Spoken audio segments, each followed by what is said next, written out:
ओम शांति। 11 दिसंबर 2025 के ईश्वरीय महावाक्य। पहले सुनते हैं मुरली के मुख्य पॉइंट्स। बाबा ने कहा, यह पढ़ाई बहुत सहज है। विलायत में बैठे भी मुरली सुनकर तुम रिफ्रेश हो सकते हो, इसलिए कभी भी मुरली मिस न हो। तुम्हें पूरा निश्चय होना चाहिए कि यह हमारी गॉड फादरली वर्ल्ड यूनिवर्सिटी है, जिसकी एम ऑब्जेक्ट है अमर लोक का देवता बनना। फिर बाबा ने कहा, 84 जन्मों में तुम बिल्कुल ही वर्थ नोट ए पैनी बन पड़े थे। अब फिर योग बल द्वारा तुम बाप से विश्व की बादशाही ले रहे हो। बाप से वर्षा पाने के लिए याद में रहने का अटेंशन जरूर देना है। बाबा ने तुम्हें मन मना भव की ऐसी दवाई दी है जिससे 21 जन्मों के लिए सहज पवित्र बन जाएंगे। और लास्ट में बाबा ने कहा, लक्ष्मी नारायण जैसा सर्वगुण संपन्न बनना है तो खान पान की परहेज भी चाहिए। बाहर में रहते भी वैष्णव होकर रहना है, पवित्र जरूर बनना है। श्रीमत पर तो चलना पड़े ना। अब सुनते हैं महावाक्यों को विस्तार से। बाबा ने कहा, मीठे बच्चे, संगम युग पर तुम ब्राह्मण संप्रदाय बने हो। तुम्हें अब मृत्यु लोक के मनुष्य से अमर लोक का देवता बनना है। प्रश्न, तुम बच्चे किस नॉलेज को समझने के कारण बेहद का संन्यास करते हो? उत्तर, तुम्हें ड्रामा की यथार्थ नॉलेज है। तुम जानते हो ड्रामानुसार अब इस सारे मृत्यु लोक को भस्मीभूत होना है। अभी यह दुनिया वर्थ नोट पैनी बन गई है, हमें वर्थ पाउंड बनना है। इसमें जो कुछ होता है वह फिर हूबहू कल्प के बाद रिपीट होगा। इसलिए तुमने इस सारी दुनिया से बेहद का संन्यास किया है। गीत, आने वाले कल की तुम तस्वीर हो। ओम शांति। बच्चों ने गीत की लाइन सुनी। आने वाला है अमर लोक, यह है मृत्यु लोक। अमर लोक और मृत्यु लोक का यह है पुरुषोत्तम संगम युग। अब बाप पढ़ाते हैं संगम पर, आत्माओं को पढ़ाते हैं। इसलिए बच्चों को कहते हैं, आत्म अभिमानी हो बैठो। यह निश्चय करना है, हमको बेहद का बाप पढ़ाते हैं। हमारी एम ऑब्जेक्ट यह है, लक्ष्मी नारायण या मृत्यु लोक के मनुष्य से अमर लोक का देवता बनना। ऐसी पढ़ाई तो कभी कानों से नहीं सुनी, न किसको कहते हुए देखा जो कहे, बच्चों तुम आत्म अभिमानी हो बैठो। यह निश्चय करो कि बेहद का बाप हमको पढ़ाते हैं। कौन सा बाप? बेहद का बाप निराकार शिव। अभी तुम समझते हो हम पुरुषोत्तम संगम युग पर हैं। अभी तुम ब्राह्मण संप्रदाय बने हो, फिर तुमको देवता बनना है। पहले शूद्र संप्रदाय के थे। बाप आकर पत्थर बुद्धि से पारस बुद्धि बनाते हैं। पहले सतो प्रधान पारस बुद्धि थे, अब फिर बनते हैं।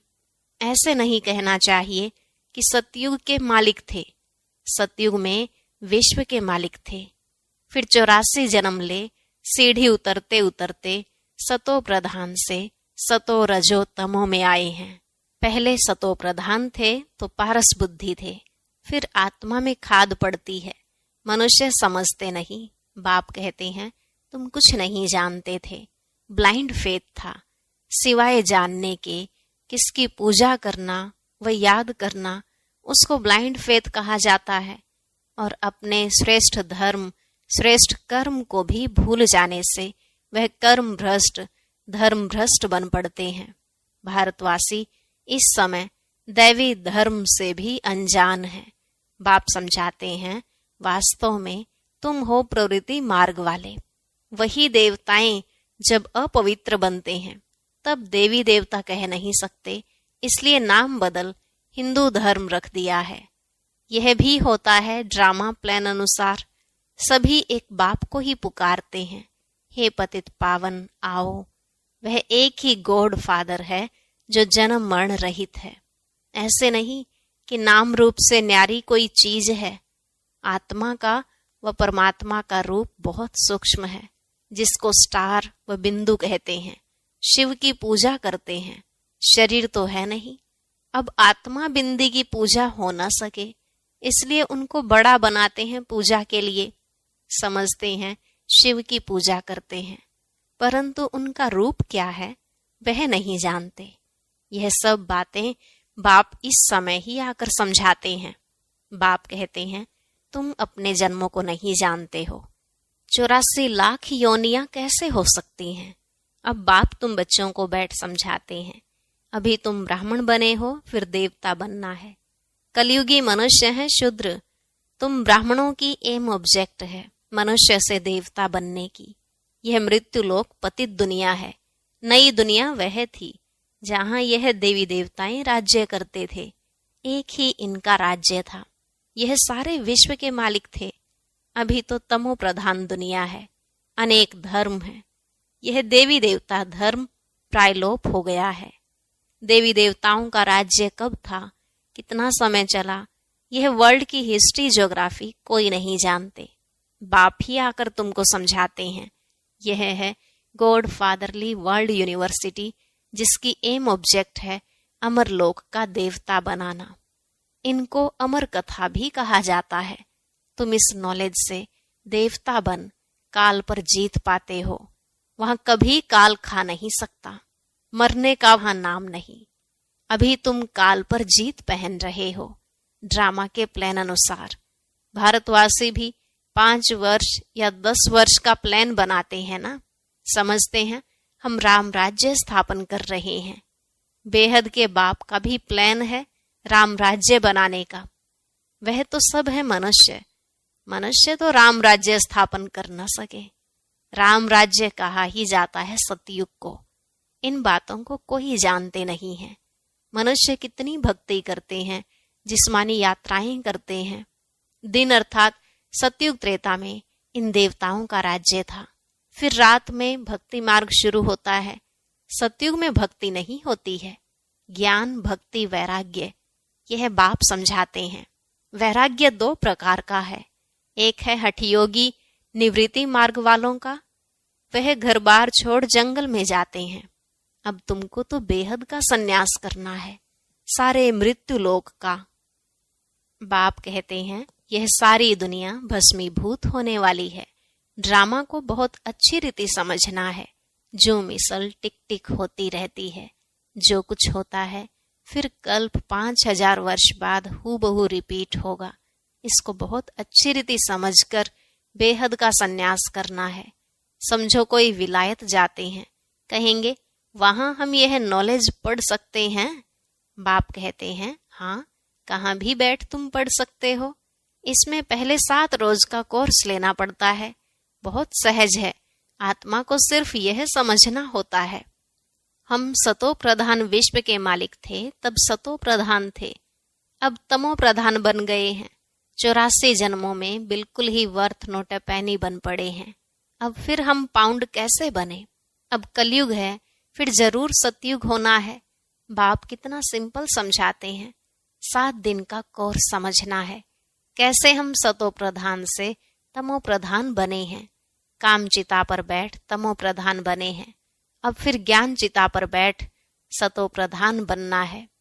वर्ल्ड की हिस्ट्री ज्योग्राफी रिपीट होती है। चक्र फिरता रहता है ना। अभी है संगम युग, फिर सतयुग होगा। अभी हम कलयुगी विशेष बने हैं, सो फिर सतयुगी वाइसलेस कैसे बने? उसके लिए बाप रास्ता बताते हैं। पुकारते भी हैं, हमारे में कोई गुण नहीं है। अब हमको ऐसा गुणवान बनाओ। जो कल्प पहले बने थे उन्हों को ही फिर बनना है। बाप समझाते हैं पहले पहले तो अपने को आत्मा समझो। आत्मा ही एक शरीर छोड़ दूसरा लेती है। अभी तुमको देही अभिमानी बनना है। अभी ही तुम्हें देही अभिमानी बनने की शिक्षा मिलती है। ऐसे नहीं तुम सदैव देही अभिमानी रहेंगे। नहीं, सतयुग में तो नाम शरीर के रहते हैं। लक्ष्मी नारायण के नाम पर ही सारी कारोबार चलती है। अभी यह है संगम युग, जबकि बाप समझाते हैं तुम अशरीरी आए थे, फिर अशरीरी बन वापस जाना है। अपने को आत्मा समझ बाप को याद करना है। यह है रूहानी यात्रा। आत्मा अपने रूहानी बाप को याद करती है। बाप को याद करने से ही पाप भस्म हो जाएंगे। इनको योग अग्नि कहा जाता है। याद तो तुम कहाँ भी कर सकते हो, 7 रोज में समझाना होता है।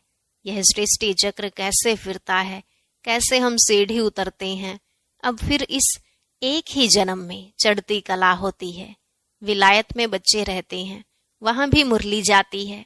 यह स्कूल है ना, वास्तव में यह है गॉड फादरली यूनिवर्सिटी। गीता का ही राजयोग है। परंतु श्री कृष्ण को भगवान नहीं कहा जाता। ब्रह्मा विष्णु शंकर को भी देवता कहा जाता है। अभी तुम पुरुषार्थ कर फिर सो देवता बनते हो। प्रजापिता ब्रह्मा भी जरूर यहाँ होगा ना। प्रजापिता तो मनुष्य है ना। प्रजा जरूर यहाँ ही रची जाती है। हमसों का अर्थ बाप ने बहुत सहज रीति समझाया है। भक्ति मार्ग में तो कह देते हम आत्मा सो परमात्मा, इसलिए परमात्मा को सर्वव्यापी कह देते। बाप कहते हैं सब में व्यापक है आत्मा। मैं कैसे व्यापक होऊंगा? तुम मुझे बुलाते ही हो, हे पतित पावन आओ हमको पावन बनाओ। निराकार आत्माएं सब आकर अपना अपना रथ लेती हैं। हर एक अकाल मूर्त आत्मा का तख्त है यह। तख्त कहो अथवा रथ कहो। बाप को तो रथ है नहीं, वह निराकार ही गाया जाता है। न सूक्ष्म शरीर है न स्थूल शरीर है। निराकार खुद रथ में जब बैठे तब बोल सके। रथ बिगर पतितों को पावन कैसे बनाएंगे? बाप कहते हैं मैं निराकार आकर इनका लोन लेता हूँ। टेम्परेरी लोन लिया है। इनको भाग्यशाली रथ कहा जाता है। बाप ही सृष्टि के आदि मध्य अंत का राज बताए तुम बच्चों को त्रिकालदर्शी बनाते हैं। और कोई मनुष्य यह नॉलेज जान नहीं सकते। इस समय सब नास्तिक हैं। बाप आकर आस्तिक बनाते हैं। रचयिता रचना का राज बाप ने तुमको बताया है। अब तुम्हारे सिवाय और कोई समझा न सके। तुम ही इस ज्ञान से फिर यह इतना ऊंच पद पाते हो। यह ज्ञान सिर्फ अभी ही तुम ब्राह्मणों को मिलता है। बाप संगम पर ही आकर यह ज्ञान देते हैं। सदगति देने वाला एक बाप ही है। मनुष्य मनुष्य को सदगति दे न सके। वह सब गुरु हैं भक्ति मार्ग के। सतगुरु एक ही है। उनको कहा जाता है वहा सतगुरु वहा। इनको पाठशाला भी कहा जाता है। एम ऑब्जेक्ट नर से नारायण बनने की है। वह सब हैं भक्ति मार्ग की कथाएं। बाबा कहते हैं मैं तुम बच्चों को सम्मुख आकर पढ़ाता हूँ जिससे तुम यह पद पाते हो। इसमें मुख्य है पवित्र बनने की बात। बाप की याद में रहना है। इसी में ही माया विघ्न डालती है। तुम बाप को याद करते हो अपना वर्षा पाने के लिए। यह नॉलेज सब बच्चों के पास जाती है। कभी भी मुरली मिस ना हो। मुरली मिस हुई गोया अब्सेंट पड़ जाती है। मुरली से कहाँ भी बैठे रिफ्रेश होते रहेंगे। श्रीमत पर चलना पड़े। बाहर में जाते हैं तो बाप समझाते हैं पवित्र जरूर बनना है। वैष्णव होकर रहना है। वैष्णव भी 2 प्रकार के होते हैं। वैष्णव वल्लभाचारी भी होते हैं, परंतु विकार में जाते हैं। पवित्र तो है नहीं। तुम पवित्र बन विष्णुवंशी बनते हो। वहां तुम वैष्णव रहेंगे, विकार में नहीं जाएंगे। वह है अमर लोक, यह है मृत्यु लोक। यहाँ विकार में जाते हैं। अभी तुम विष्णुपुरी में जाते हो, वहां विकार होता नहीं। वह है वाइसलेस वर्ल्ड। योग बल से तुम विश्व की बादशाही लेते हो। वह दोनों आपस में लड़ते हैं, माखन बीच में तुमको मिलता है। तुम अपनी राजधानी स्थापन कर रहे हो। सभी को यही पैगाम देना है। छोटे बच्चों का भी हक है। शिव बाबा के बच्चे हैं ना, तो सबका हक है। सबको कहना है अपने को आत्मा समझो। माँ बाप में ज्ञान होगा तो बच्चों को भी सिखाएंगे। शिव बाबा को याद करो, सिवाय शिव बाबा के दूसरा ना कोई। एक की याद से ही तमो प्रधान से सतो प्रधान बन जाएंगे। इसमें पढ़ाई बहुत अच्छी चाहिए। विलायत में रहते भी तुम पढ़ सकते हो। इसमें किताब आदि कुछ भी नहीं चाहिए। कहाँ भी बैठे तुम पढ़ सकते हो, बुद्धि से याद कर सकते हो। यह पढ़ाई इतनी सहज है। योग अथवा याद से बल मिलता है।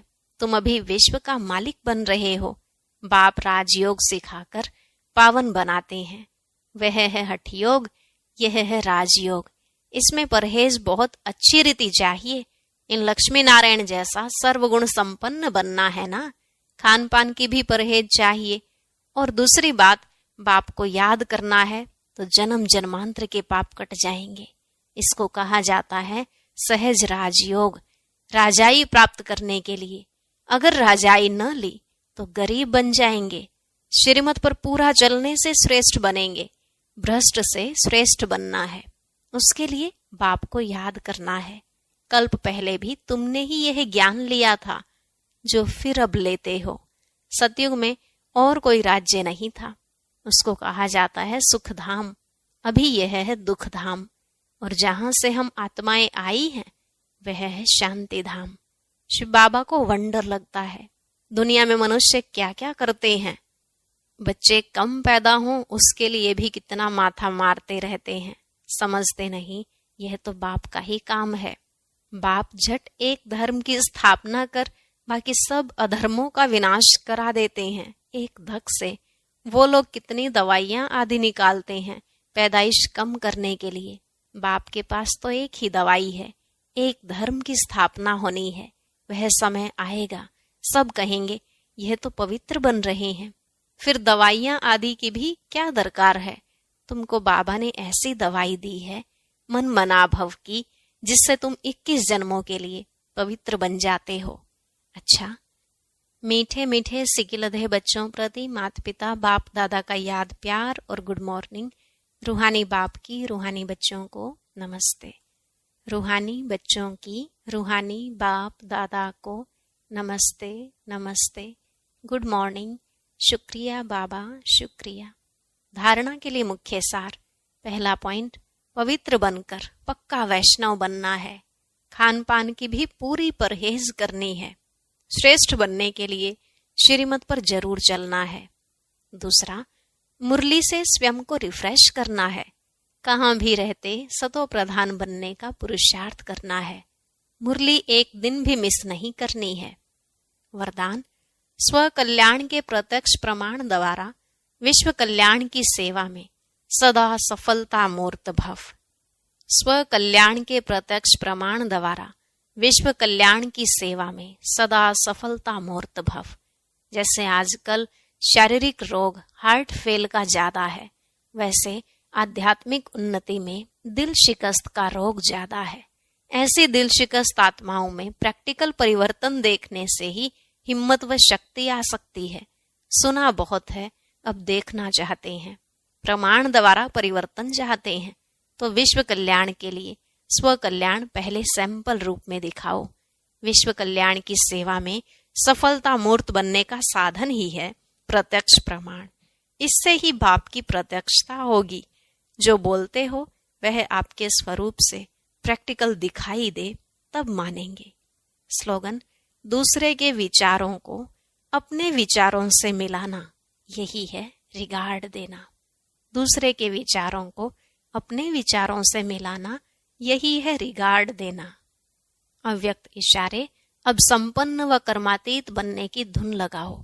कर्मातीत बनने के लिए चेक करो कहाँ तक कर्मों के बंधन से न्यारे बने हैं।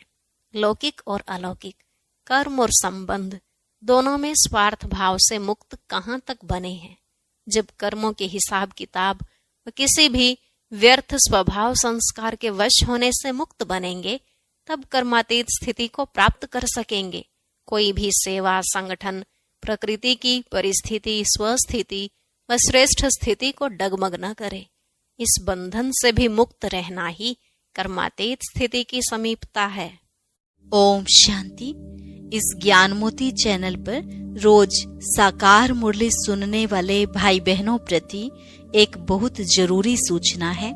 जैसे कि आप सबको मालूम है, कुछ दिन पहले ही यज्ञ की तरफ से इंस्ट्रक्शन मिला है कि YouTube पर बाबा की मुरली प्रसारित नहीं करनी चाहिए, क्योंकि यह केवल बीके भाई बहनों के व्यक्तिगत पुरुषार्थ के लिए है। इस बात को ध्यान में रखते हुए शायद अगले कुछ दिनों बाद इस मुरली को हम सार्वजनिक न रख सकें, लेकिन फिर भी अगर आप रोज पूरी मुरली सुनना चाहते हैं तो हमारे व्हाट्सएप ग्रुप से जुड़े ताकि हम आपको रोज मुरली का लिंक भेज सकें। ग्रुप का लिंक आपको डिस्क्रिप्शन और कमेंट सेक्शन में दे दिया गया है। वैसे तो अभी भी कुछ दिनों तक आपको रोजाना सुबह 4 से 8 बजे तक यह मुरली चैनल पर मिलेगी, लेकिन उसके बाद हटा दी जाएगी। इसलिए सभी भाई बहनें समय पर ही मुरली सुने। ओम शांति। अब सुनते हैं आज का अव्यक्त ज्ञान मोती। इसके लिए ऊपर दिए गए बॉक्स पर